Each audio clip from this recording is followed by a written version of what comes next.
et bienvenue sur Vachement Web TV. Alors dans cette émission, nous allons vous parler de savoir-faire locaux, originaux et innovants. Mais tout de suite, commençons avec le sommaire.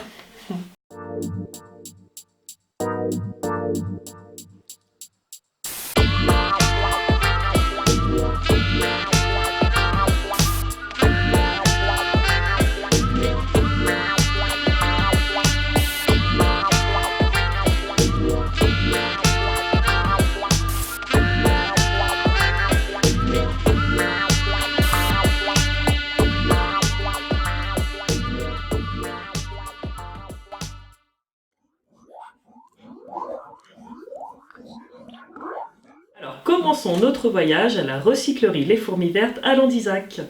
Donner, recycler et partager sont les maîtres mots de cet endroit où fourmillent des idées et des initiatives vertes. Et maintenant, retrouvons Maëva sur place. Aujourd'hui, nous sommes à Landizac, aux Fourmis Vertes. C'est une recyclerie qui récupère, qui répare et qui vend divers objets. Au total, nous avons 75 fourmis bénévoles, 5 salariés qui y travaillent.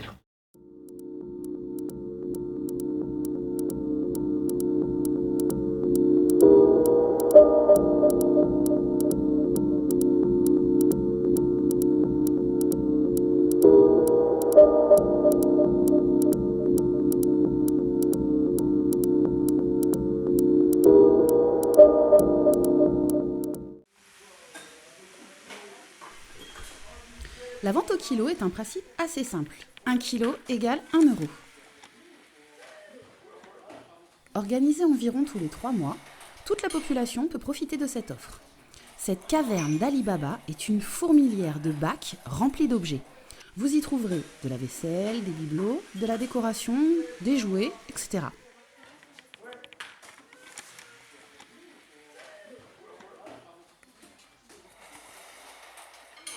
Il vous suffit de faire le choix dans vos articles, de faire un petit tour comme nous l'avons fait, et qui sait, peut-être vous trouverez l'objet mystère. Non, parce qu'elle doit être fixée là, il doit y avoir un fil derrière. À la recyclerie, nous avons eu le loisir de participer à un atelier intitulé Café Réparation. On va mettre la radio. Ah oui, si on branche pas, ça marche moins bien. Là Ouais. Il s'agit d'accompagner n'importe quel citoyen qui souhaite réparer un objet, un petit électroménager.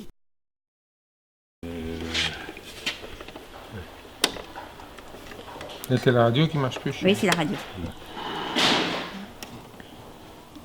Ah, il y a quelque chose. Oh, vous êtes formidable. Formidable. J'aurais dû venir vous voir avant. Les bénévoles présents ou toute autre personne cherchent et solutionnent afin que le produit retrouve son utilité. C'est cet appareil-là qui ne fonctionnait plus au niveau de la radio. Donc j'ai été surprise parce que c'est réparé, ça fonctionne. Et donc il a fallu démonter, ça venait un problème de l'antenne. Et ça y est, maintenant il est comme neuf. Voilà. Ensuite ma tablette, c'est le raccord. Le secteur était abîmé? Oui, c'était donc j'en ai un nouveau. D'accord, donc parfait. D'occasion. Puis donc là, c'était complètement dénudé, enfin, c'était plus en état de marche. Donc c'est pareil, c'est le secteur là que vous avez fait réparer? Donc c'est le transfo. Transfo, ouais, d'accord. Qui a été remplacé finalement.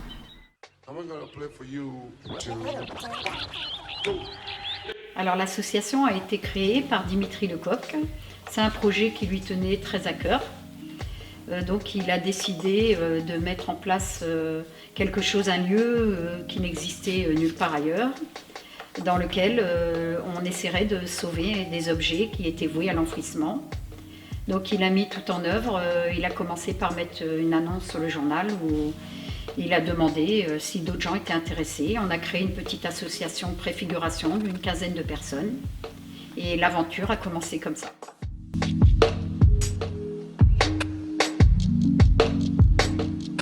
Idéalement, il nous fallait un lieu très important avec un grand espace, un grand volume. On avait plutôt pensé sur Flers parce que géographiquement c'était la façon la meilleure de toucher un public important. Mais ça a été très difficile malgré de multiples recherches de trouver ce lieu-là sur l'agglomération de Flers. sur la ville de Flers, mais la mairie de Landizac nous a proposé l'endroit où nous sommes là, qui lui, bien que n'étant pas en ville de Flers, était tout à fait intéressant et correspondait tout à fait à nos besoins.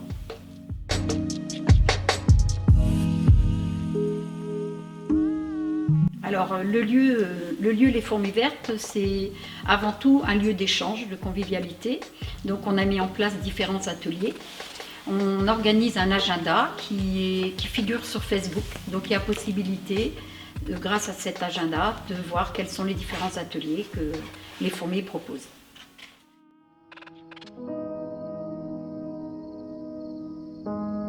Nous récupérons tout, sauf les friteuses, les bouilloires, tout ce qui est réglementaire, comme les sièges bébés, les sièges enfants pour les autos. Les casques moto aussi. Oui, les casques, oui. C'est important. Oui, très bien, oui. Les casques moto, ainsi que les vêtements, car nous avons un partenariat avec la Redingote, et également les livres, l'association All Livres sur Flers.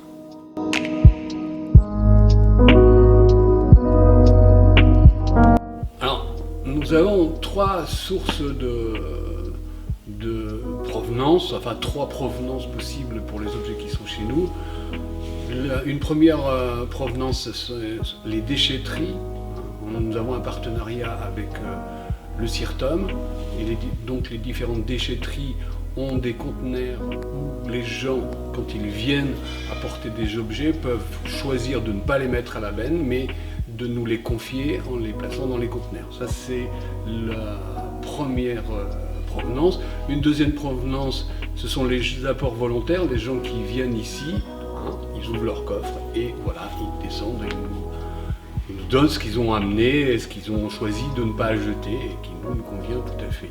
Et la troisième, c'est le vide maison, on va dire. C'est-à-dire les gens qui ont chez eux, soit après décès ou départ, une maison entière à vider. Et à ce moment-là, nous, on fait une prestation et on revient. Soit seulement une sélection d'objets, de meubles que nous venons chercher aussi.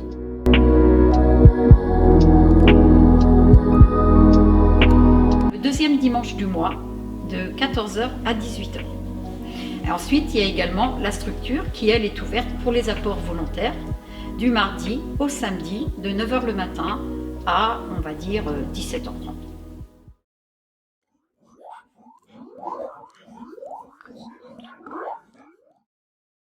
Ces belles initiatives répandent leurs graines jusqu'à fleurir au cœur de nos villes. Allons nous promener au pied des immeubles du quartier Saint-Michel de Flers. Des habitants bénévoles ont fait sortir de terre le tout premier jardin partagé. C'est parti!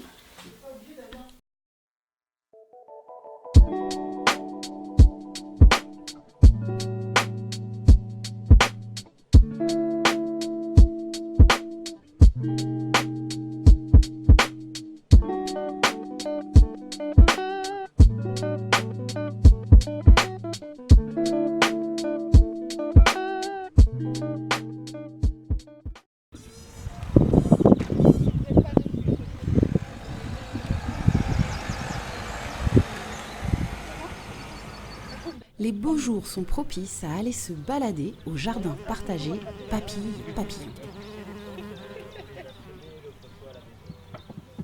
Mais du coup, là, je vois que Eloane est en train de remettre, de replanter. Non, ils ne plantent pas, ils mettent à l'envers pour que ça pourrisse dedans.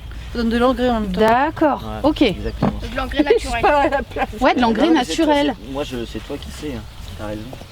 Mais ce qui est génial, c'est que la terre se suffit à elle-même et qu'il suffit d'apprendre d'elle pour pouvoir en tirer notre partie plutôt que de lui balancer tous les produits chimiques. Ce lieu permet aux habitants et à quiconque de venir accomplir des actions collectives. Aménagement urbain et artistique, ateliers jardinage et actions en quartier propre. Il y a un déséquilibre dans ton sol. Ça, c'est parfait parce qu'il y a un peu de carbone, beaucoup d'azote, ça va pourrir très vite. Ça, dans l'idée, ça va pourrir moyennement vite parce qu'il y a encore un peu d'azote dedans, mais la paille beaucoup moins vite. C'est pour ça que souvent on met de la paille parce que c'est très long à se dégrader par rapport au fond. Ces activités encouragent les échanges et les rencontres. La réalisation de ces initiatives vertes et citoyennes apporte un regard nouveau et positif sur la vie du quartier. Elle perce le machin et puis elle s'envole. D'accord. Ça c'est un nid. Voilà, là-dedans elle a mis tous ses œufs et puis elle a pondu. D'accord. En avançant. On va démancher le bordel. De l'œuf, du miel. De l'œuf, du miel et hop, elle fait ça plusieurs fois jusqu'à arriver au bout. Ouais. Et après, eux, ils grandissent là-dedans. Une fois qu'ils sont prêts, ils s'envolent. D'accord. C'est simple comme tout. Oui, mais donc c'est éclave, ça a marché votre hôtel là. Il est en train d'être habité. On ne pensait pas trop. Hein. Je ne pas casser la tête à faire des trous pour rien. Voilà. Ah non, ça y est. Il y a des trous à faire là. Ouais, c'est clair. Hein. Il y a de la batterie qui a dû être. Contre, ce qui est dommage, tu vois, en séchant, toutes les rondelles ont pété. Ouais. C'était un très beau reportage. Donc nous avons avec nous Aline qui a pris la place à Maëva. Bonjour Aline. Bonjour. Alors moi je voulais savoir comment est né le projet. Alors c'est simple, ce projet il émane des habitants. En fait c'était dans le cadre du projet de rénovation urbaine du quartier Saint-Michel. Les habitants ont émis le souhait de disposer d'un jardin partagé pour plus de convivialité et de lien social dans le quartier. Donc ça c'était en 2017 et donc en 2018 on a lancé la première initiative. Donc à l'aide de 9 habitants bénévoles qui se sont mobilisés donc, pendant 6 mois pour faire sortir de terre ce projet. Donc il faut savoir que les habitants ils se sont vraiment mobilisés sur toutes les dimensions du projet. Ils ont comme vous avez vu dans le reportage, construit l'hôtel à insectes, construit les bacs en bois, mais donc il y avait une dimension activité, faire les plantations, mais aussi apprendre à communiquer sur le projet du quartier, donc ça c'est pas évident non plus, et aussi communiquer sur leur propre projet, puisque l'idée c'était aussi d'accompagner les habitants dans la réalisation de leur projet professionnel. Alors, quels partenaires ont été associés à ce projet? Alors, et ça c'est important effectivement, donc ce projet il a vu le jour grâce à un certain nombre de partenaires qui ont soutenu financièrement cette initiative. Donc ça a été donc, les bailleurs sociaux qui sont présents dans le quartier, donc Orne Habitat, la Sagim, c'est aussi Flair Aglo, évidemment, également le conseil départemental de l'Orne, le conseil citoyen, et on va dire sur le terrain, ça a été porté par 2 associations, donc celle pour laquelle je travaille, donc l'association L'Étape, ainsi que l'AIFR. Et donc si je veux participer au projet, qui dois-je contacter? Alors rien de plus simple Marion, ce que je vous conseille c'est de vous rendre au lieu ressources dans ce quartier, c'est-à-dire la maison d'activité Saint-Michel. Elle vous donnera toutes les informations et vous orientera pour nous rejoindre en fait sur les différents ateliers qui sont organisés chaque semaine. D'accord, merci pour ce renseignement. Merci Aline.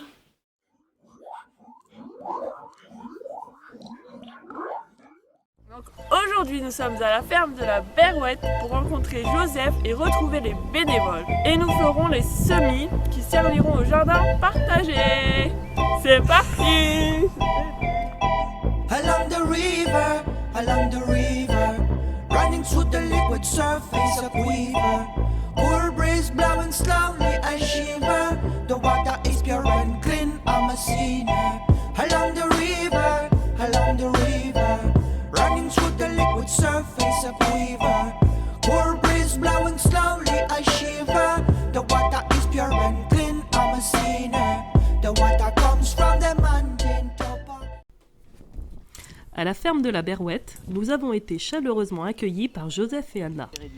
Ils ont su établir dans cet espace au cœur du bocage un véritable havre de paix.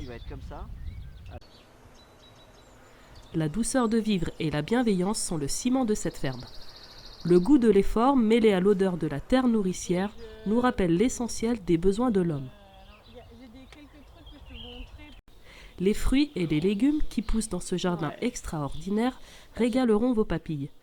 Chaque année, Joseph et Anna produisent pour remplir les besoins de la population environnante.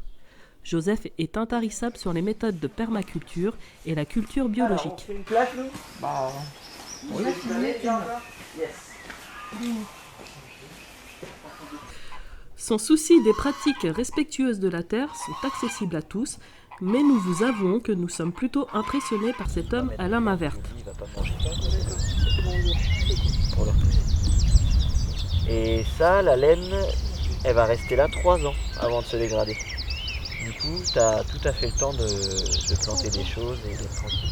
L'accueil aux visiteurs pour profiter de la production se fait les mercredis de 17h à 19h et les vendredis de 17h30 à 18h30. Des ateliers et des stages autour des bonnes pratiques de l'agriculture durable et de la biodiversité sont proposés. Si nous devons transmettre à notre tour le secret de ce lieu magique, nous choisissons de vous murmurer, c'est le respect de chaque cellule vivante qui crée ici un bel environnement. Est-ce que vous pouvez nous expliquer ce que vous plantez ce matin pour le jardin partagé? C'est du panais et un genre de carotte blanche. D'accord. Et ensuite, qu'est-ce que vous allez faire une fois que vous avez planté ces graines? On les recouvre avec du terreau, voilà, pour éviter que les graines s'en aillent quand on arrose. Merci.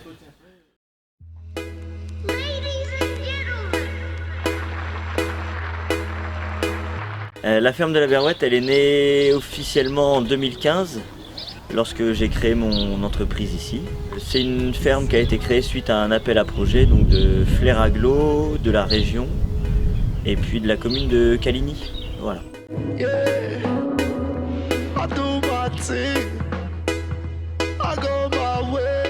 Alors la ferme de la Berouette, c'est une ferme collective et il y a plusieurs entreprises qui travaillent sur cette ferme. Des entreprises bien dissociées au niveau juridique et administratif. Et donc on a une activité donc plantes aromatiques et médicinales, pimprenelle et compagnie. On a une activité donc de transformation de produits porcins, donc porc plein air et transformation des fruits et petits fruits. Donc ça c'est le bosquet de la Verre. On a une activité donc lainière et de tissage, donc ça c'est la filière. Et puis une dernière activité qui est la mienne, donc poulet et maraîchage bio, du coup ce qui s'appelle la ferme de la Berouette.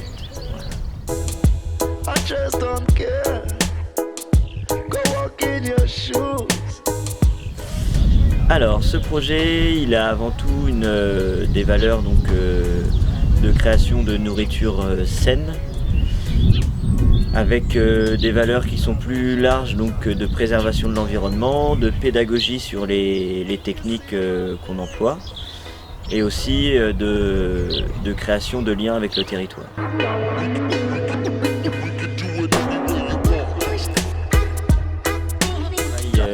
En plus de produire, c'est d'augmenter la biodiversité sur le lieu, de créer un lieu qui soit le plus résistant possible et le plus productif sur un petit espace. C'est vraiment notre travail. Et puis par rapport à de l'agriculture classique, c'est de la transparence. Et c'est le fait que les gens peuvent venir quand ils le souhaitent sur la ferme, dialoguer avec nous et voir comment on travaille. Voilà, une nourriture saine et accessible à chacun.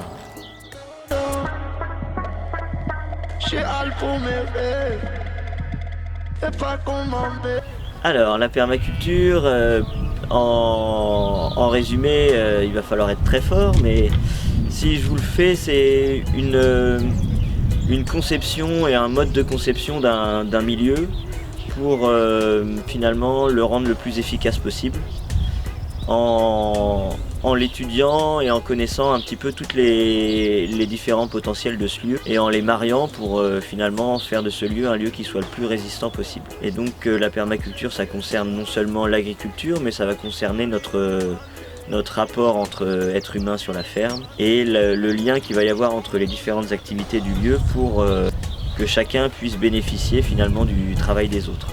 C'est une manière de solidariser toutes les énergies du lieu pour optimiser l'espace et optimiser le potentiel des gens qui sont dessus.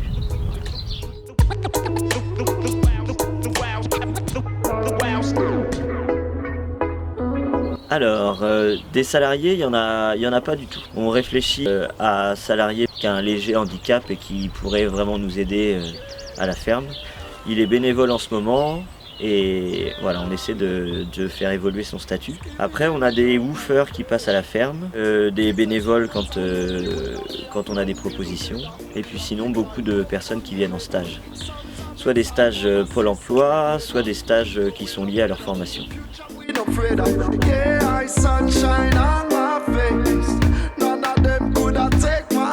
Alors oui, on travaille avec d'autres fermes du secteur qui soit nous filent les coups de main avec du matériel, soit nous fournissent du grain quand on moque de grain en bio pour les cochons, les volailles. Et puis sinon, c'est aussi du travail, de l'échange de travail. C'est-à-dire qu'ils viennent des fois bosser ici, nous on bosse à l'extérieur. Ouais.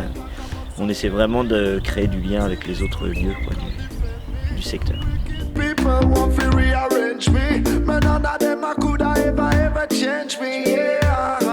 Pour le bosquet de la Verre, du coup, on va avoir tout ce qui est confiture, gelée, pétillante sureau, des pâtes de fruits avec les fruits de la ferme, cidre, jus de pomme, produits transformés du porc, donc la charcuterie classique, les pâtés, saucisses, rillettes, etc.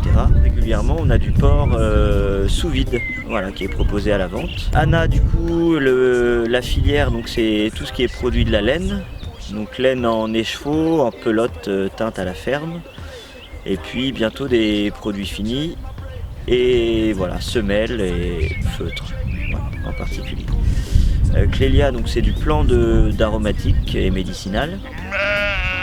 Après, moi je fais un peu de plan et puis donc du légume, de saison et puis du poulet chaque semaine.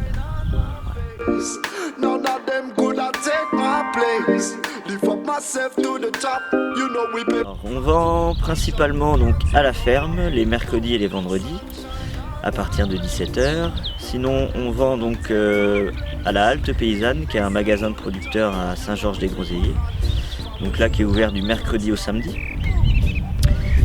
Et sinon, on fait des marchés en saison, voilà, en fonction des propositions qu'on a, mais pas de marché hebdomadaire pour l'instant.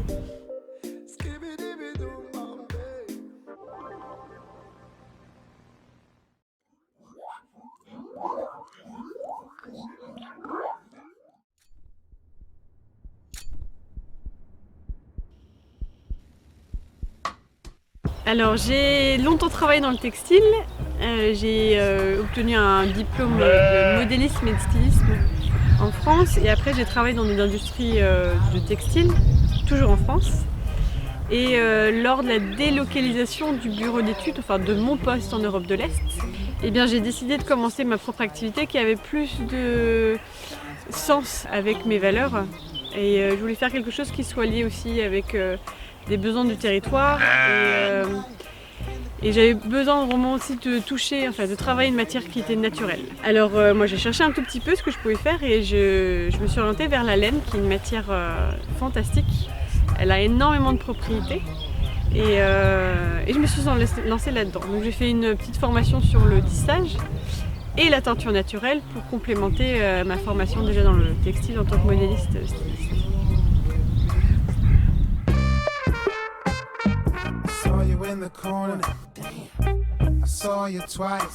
Alors le mot lainière c'est un mot un peu vaste. Alors il y a pas mal de métiers, je pense dans le mot lainière, il y a pas mal de tâches qu'on peut avoir, mais alors moi mon travail consiste à travailler la laine à partir de l'éleveur jusqu'au consommateur final, en tâchant bien de sous-traiter certaines étapes. Voilà, parce qu'il y a des industries qui font très bien le travail et ça permet aussi de pérenniser des emplois et des industries qui sont en voie de disparition, telles que le lavage, le cardage et le filage que je ne fais pas ici et que je n'ai pas envie de faire parce que voilà, c'est trop de temps et je suis à des quantités qui sont assez grandes. Et le but c'est de monter aussi en quantité chaque année. Donc voilà. L'idée c'est de travailler en coopération avec plein de partenaires et de rendre le produit aussi beaucoup plus riche par ce biais-là.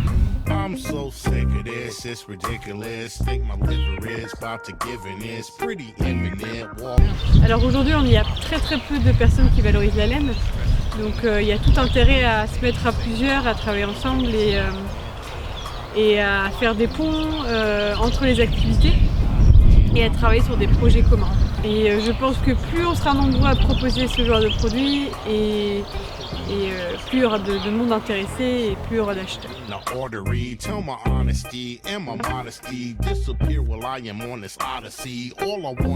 Alors la laine est commercialisée aujourd'hui dans 3 points de vente. Le premier est à Flers qui s'appelle C'est le Pompon, un magasin qui a été ouvert par Isabelle Martin. Le deuxième est le magasin appelé la Halte Paysanne qui est un magasin de producteurs à Saint-Georges-des-Groseilliers. Et le troisième dépôt de vente, ou dépôt de vente plutôt, c'est un magasin qu'on a ouvert avec 3 amies artisanes à Clécy. C'est un magasin d'artisans seulement ouvert 3 jours par semaine.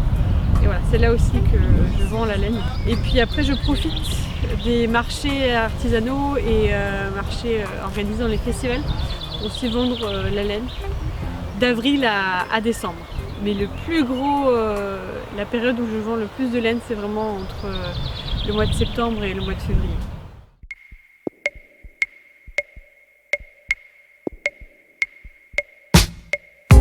Alors aujourd'hui j'utilise je fais cultiver l'indigo, alors l'Isastis tinctoria qui est un indigo d'Europe, et je sais que l'indigo vous protège contre les UV. Après dans la culture j'ai aussi de la garance. La garance qu'on récolte seulement au bout de 3 à 5 ans, et c'est les racines qu'on va exploiter. Et la racine a la capacité d'être antiseptique. Après on a le cosmos sulfureux, donc le cosmos sulfureux on en a là-bas. C'est une très belle fleur orange et elle est anti-inflammatoire. Et voilà, et puis après il y en a plein d'autres avec plein d'autres vertus dont je ne connais pas encore, mais ce serait tardé.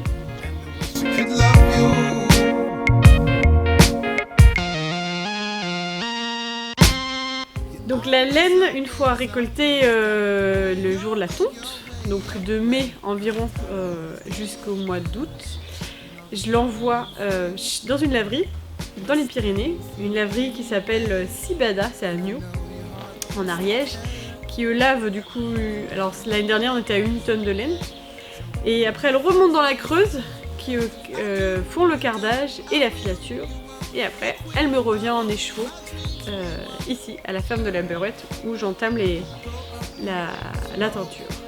Donc elle fait un beau trajet.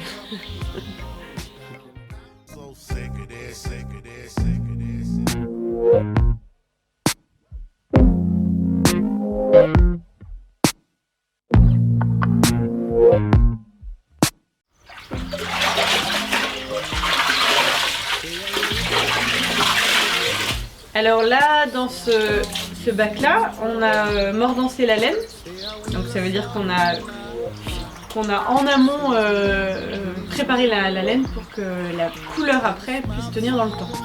Donc moi j'utilise aujourd'hui la crème de tartre et la lame potasse. Après il y a pas mal de recherches qui sont en train d'être réalisées pour utiliser d'autres matières organique, donc voilà. Mais la lame de potasse et la crème de tartre c'est naturel et ça tient aussi très très bien dans le temps. Donc là je vais tout enlever du bac pour après les intégrer dans les bacs de teinture.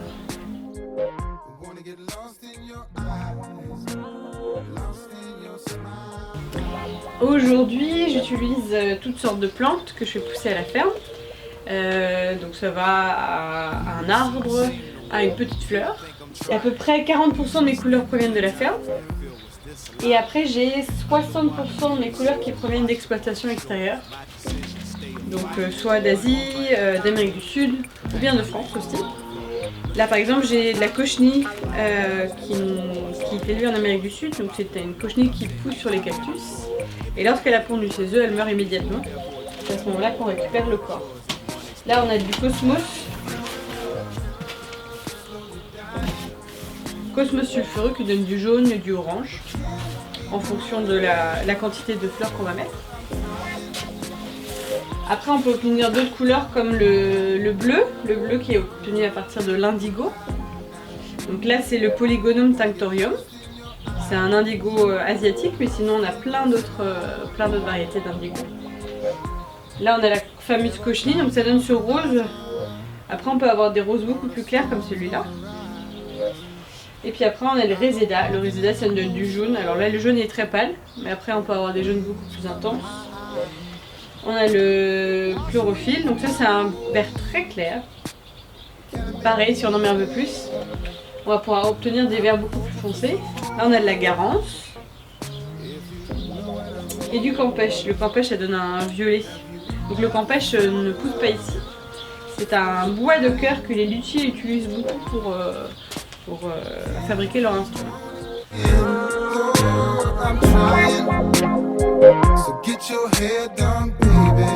Alors oui, si la recette a été bien respectée, les couleurs tiennent dans le temps.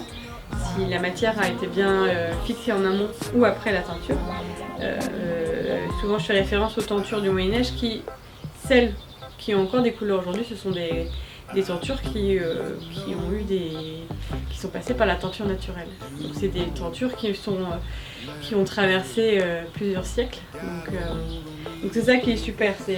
Non seulement c'est une belle matière, enfin une belle couleur, ça a des vertus. Par exemple l'indigo, ça vous protège contre les UV. C'est pour ça que les Touaregs ils portent du bleu de la tête aux pieds, comme on en a parlé la dernière fois.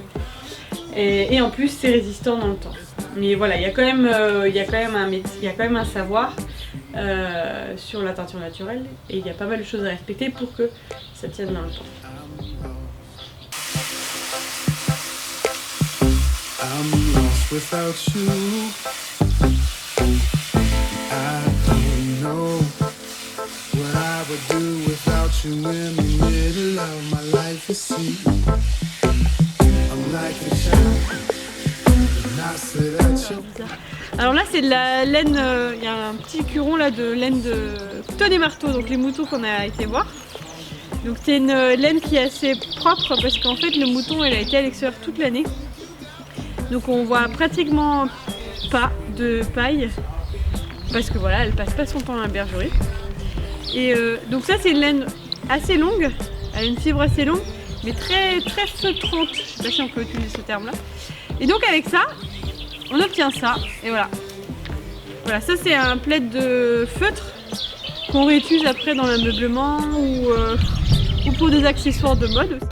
Et du coup, là cette année, moi j'ai produit un produit qui s'appelle, fabriqué un produit qui s'appelle Réchauffe-moi les pieds. Donc voilà, c'est une semelle, hop, qu'on met dans les chaussures. Donc c'est un bon isolant thermique.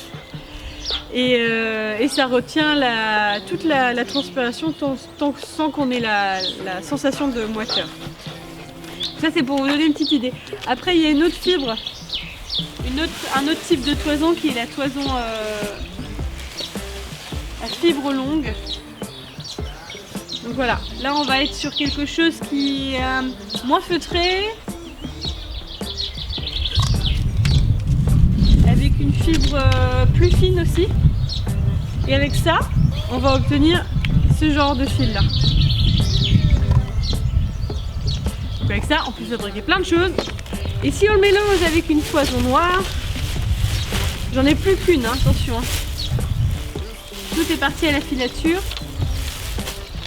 Voilà. Si on met une toison noire, on obtient du gris. Donc là, j'ai mis à peu près 40% de gris dedans. Donc voilà, c'est magique.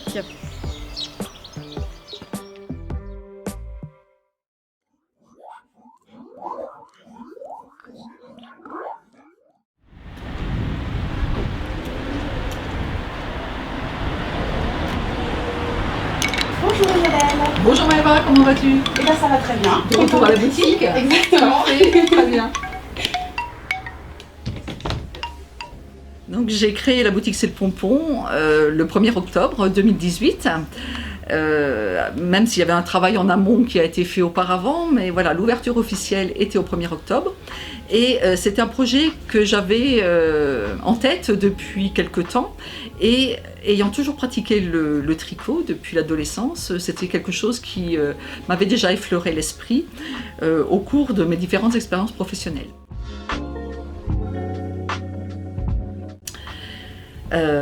Donc cette boutique, je la voulais belle, je la voulais, après c'est subjectif, mais je la voulais belle, je la voulais dans les couleurs que j'aime, je la voulais contemporaine, je la voulais avec du bois, je la voulais dans une ambiance chaleureuse pour que les gens puissent effectivement s'y sentir bien. Et je ne veux pas non plus que ce soit simplement un lieu de vente, mais que ce soit aussi un lieu où les gens puissent partager des connaissances, des astuces, des choses comme ça. Et donc je mets à disposition le petit coin ici destiné au café tricot pour pouvoir, pour laisser aux gens la possibilité de tricoter ensemble et d'échanger des modèles et puis des points, des choses comme ça.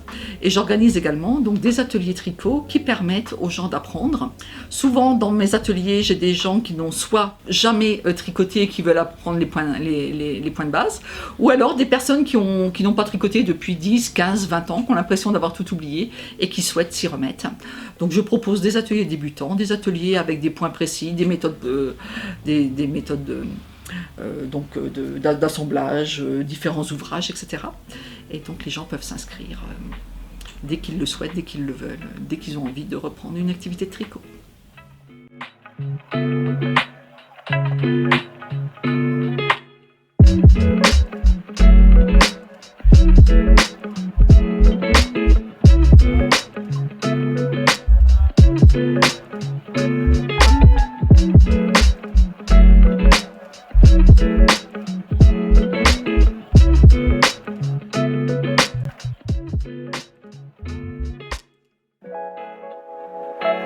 Alors, la ferme de la Berouette, j'ai eu l'occasion de rencontrer Joseph, donc le maraîcher, dans le cadre d'un projet collectif que j'avais auparavant dans mon ancien métier, donc pour faire une disco-soupe.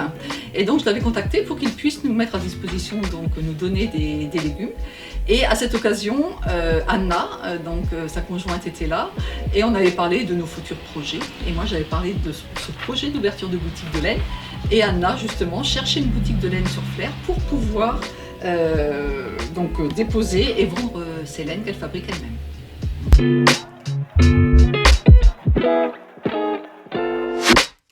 Donc voilà, elle était en recherche de boutiques et de lieux, et moi j'étais aussi en recherche de fournisseurs locaux et avec une certaine éthique autour de la laine, sur du fil naturel, sur quelque chose, je dirais, un petit peu de solidaire aussi, et puis de local. Et puis d'avoir un beau fil donc de laine. J'avais également je souhaitais avoir aussi des couleurs que l'on ne retrouve pas forcément chez les autres fournisseurs. Et là, on est vraiment sur on n'est pas sur de la chimie, on est vraiment sur des plantes tinctorielles naturelles, et c'est ce que je recherchais donc avec son activité et avec ses laines.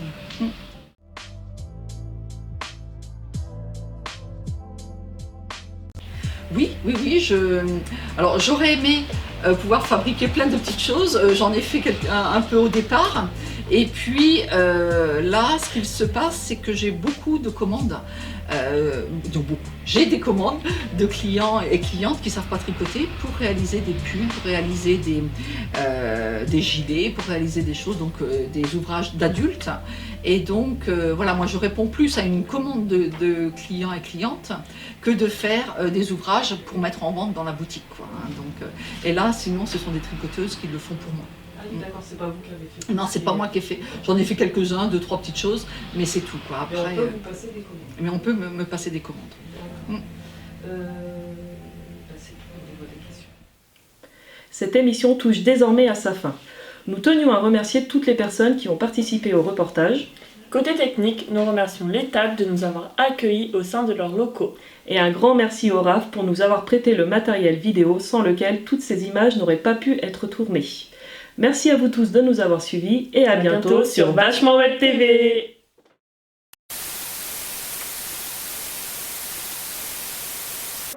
Alors le REV, c'est l'acronyme de Réseau des Arts Vivants Électriques. Donc le REV, c'est un réseau d'associations qui sont impliquées dans la filière des musiques actuelles. Donc principalement les assos adhérentes, ce sont des associations qui organisent des concerts ou des festivals sur le territoire du bocage Sud-Normandie. Donc ça touche l'Orne, ça va jusqu'au Sud-Calvados, Sud-Manche et Nord-Mayenne.